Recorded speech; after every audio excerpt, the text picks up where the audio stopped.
తాకట్టులో ఉన్న మీ బంగారం ఈ రోజు ఎంత ధర చేస్తుందో కొమ్మూరి గోల్డ్ వాళ్ళకి కాల్ చేస్తే ఫ్రీ గోల్డ్ కాస్ట్ చెక్ చేసి చెప్తారు.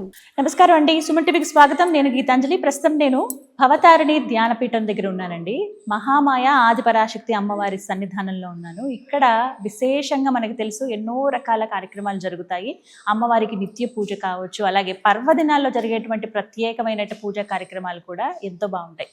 అమ్మవారు కోరిన వాళ్ళకి కొంగు బంగారంగా వెలసిల్లుతోందండి. ఎంతో చక్కగా జరిగేటువంటి పూజా విధానాన్ని చూడటానికి, అలాగే అమ్మ మనకి ఎన్నో విషయాలు చెప్తూ ఉంటారు, అవి వినడానికి చాలామంది వస్తూ ఉంటారు. ఇందులో భాగంగా నేను రావడం, మనకున్నటువంటి సందేహాలని నివృత్తి చేసుకోవటం, ఇది యథావిధిగా కొనసాగుతుంది. చాలామంది కామెంట్స్లో కొన్ని ప్రశ్నలు అడుగుతూ ఉన్నారు, అవి ఇప్పుడు అమ్మ ముందు ఉంచుదాము, వాటికి సమాధానాలు తెలుసుకుందాం. అమ్మ నమస్కారం. అమ్మ నమస్కారం. పోతులూరి వీరబ్రహ్మేంద్ర స్వామి బ్రహ్మ గారు కాలజ్ఞానం రాశారు. ఆ కాలజ్ఞానంలో ఎన్నో విషయాలు ఉంటాయమ్మా. ప్రతిదీ కూడా ఆశ్చర్యంగా అనిపిస్తుంది. కొన్ని జరుగుతుంటే అసలు ఎలా చెప్పగలిగారబ్బా అనే ఆశ్చర్యం కూడా అందరికీ అనిపిస్తుంది. ఇందులో భాగంగా కలికాలంలో, అంటే రాబోతున్నటువంటి కాలంలో దేవతలు రోధిస్తారు అనే ఒక మాట ఉంది. అంటే అర్థం ఏంటమ్మా రోధించడం అంటే? ఏ విషయంలో, ఎందుకు, ఎవరి వల్ల? ఖచ్చితంగా అమ్మా. ఇందులో ఏంటంటే స్వామి ఇలా కూడా చెప్పాడు, ఇంకా దేవతలకు అందరికీ శక్తి కూడా తగ్గిపోతుంది గుళ్ళల్లో. తిరుపతిలో కూడా స్వామికి శక్తి తగ్గిపోయి తిరుపతిలో ఎవ్వరూ లేకుండా అయిపోతుంది అని కూడా చెప్పారు. చాలా రకాలుగా చెప్పారన్నమాట. దానికి కారణం ఏంటంటే స్వామి సాక్షాత్తుగా హరిహరుల అంశం, ప్రధానంగా నారాయణ అంశం.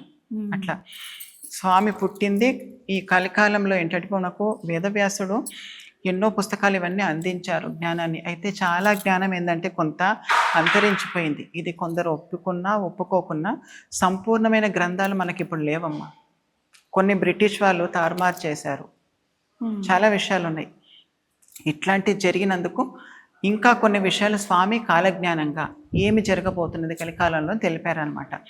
ఆ దాంట్లో అమ్మ భద్రకాళి ఆయనకు కలికాలంలో ఎలాంటి మార్పులు జరుగుతాయని చెప్తా ఉంటుంటే ఈయన స్వామి రాశారు. అయితే దేవతలు రోధిస్తారు ఎందుకు అని చెప్పారంటే కలికాలంలో మానవులు దేవతల పట్ల ఒక విగ్రహము అనే భావన తప్ప భగవంతుడనే భావన తగ్గిపోతూ ఉంటుంటుంది.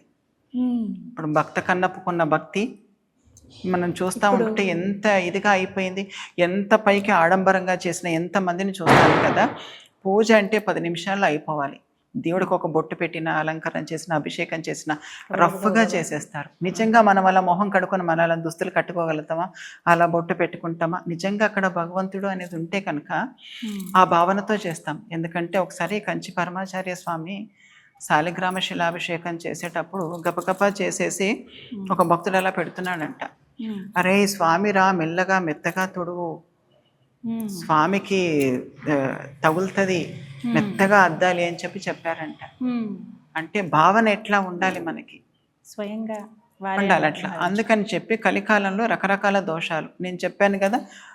వస్తుశుద్ధి లేకుండా అయిపోతుంది. వెలిగించే దీపం చర్మ మాంసాలతోటి చేసినదే. తర్వాత అగరబత్తి అని వెలిగిస్తాం, ఇందులో చాలా విషయాలు వస్తాయి చెప్తున్నాను. వెదురు పుల్లతో చేసిన అగరబత్తి ఎప్పుడు కూడా వెలిగించొద్దు. వెదురు సాక్షాత్తుగా లక్ష్మీదేవి. వెదురుని కాలిస్తే కార్బన్ డైఆక్సైడ్ వస్తుంది మామూలుగా. అయితే ఈ వెదురు పుల్ల వెలిగించడం వల్ల లక్ష్మీదేవికి కీడు చేసిన వాళ్ళము పూజలో అపవిత్రం చేసినట్టే. సాంబ్రాణి మనము నిప్పులు చేసి వేయాలి, లేదా కోన్స్ అట్లాంటివి దొరుకుతుంది. ఈ పుల్ల లేనిదే చేయాలి, వెదురు పుల్ల లేనిది. ఇది ఒక లోపం. దీపారాధన ఇది. తర్వాత ముఖ్యమైన దేవతలకు అభిషేకం, పాలాభిషేకం భగవంతుడికి చాలా పవిత్రమైనది. ఈ కాలంలో మీరు చూసుకొని 190 మంది పెద్ద పెద్ద ఆలయాలలో కూడా దేశవాళీ గోవులు లేవు. అంతటా జెర్సీ ఆవులు. జెర్సీ ఆవు పూతన ఎవరైతే ఉందో ఆమె వంశస్థులు. మహిషాసుడి వంశస్థు మొత్తం గేదెలు. ఈ ఆవు పాలతోటి మట్టికి భగవంతుడికి అభిషేకం చేస్తే శక్తి పెరుగుతూ ఉంటుంది. సాక్షాత్తుగా పంచామృతాలు అక్కడి నుంచే పుడతాయి.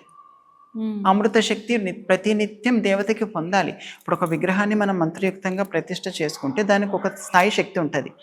రోజు జపం చేసి జపార్పణ దేవుడికి వదలాలి, అది ఒక దేవతా శక్తి ఉంటుంది. అభిషేకంలో పాలాభిషేకం ఖచ్చితంగా ఉండాలి, పాలు నివేదన ఉండాలి. దేవతకి ఏ దాంట్లోనైనా అమృతం పెట్టాలి దేవతలకు నివేదన. అట్లాంటిది ఇప్పుడు మనం చూసుకుంటేమో ప్యాకెట్ కొంటారు, అది ఎన్ని రకాల కల్తీ పాలో ఏ పాలో తెలియదు. చాలా ఆలయాలలో చూస్తాను, ఇది మార్పు రావాలి, చాలా దోషం. ప్యాకెట్ తోటి చేసేస్తారు. దేవత కట్ చేసి ప్యాకెట్తో పోస్తారు కదా. అట్లాంటి దేవతలకు శక్తి తగ్గిపోతూ ఉంటుంటుంది. దీంట్లో తిట్టుకున్నా, ఏమనుకున్నా, ఇదనుకున్నా కన్ను తెరవాలి. కన్ను మూసుకుపోయింది చాలా మందికి. ఖచ్చితంగా అందులో రాగి పాత్రలో వేసి పోసి చేయొద్దు పాలు. ఎందుకంటే కళ్ళుతో అభిషేకం చేసిన ఫలితం వస్తుంది అంటారు. ఎందుకంటే అందులో కెమికల్ రియాక్షన్ కూడా వేరుగా జరుగుతుంది. తీర్థంగా తీసుకుంటాం కదా, విషం అవుతుంది.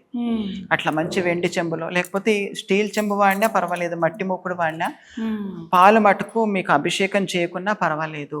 ఖచ్చితంగా దేశవాళీ గోవులు ఎక్కడ ఉన్నాయో మీరు స్వయంగా పోయి చూసి తీసుకొని దొరికితే జీవితంలో ఒక్కరోజు అట్లాంటి ఆవు పాలు తెచ్చి అభిషేకం చేసినా చాలు.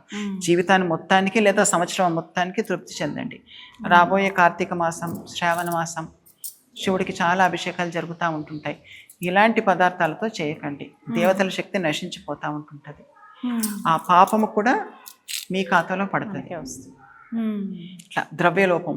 అప్పుడు మరి భగవంతుడు ఎందుకు ఏడవడు చెప్పమ్మా?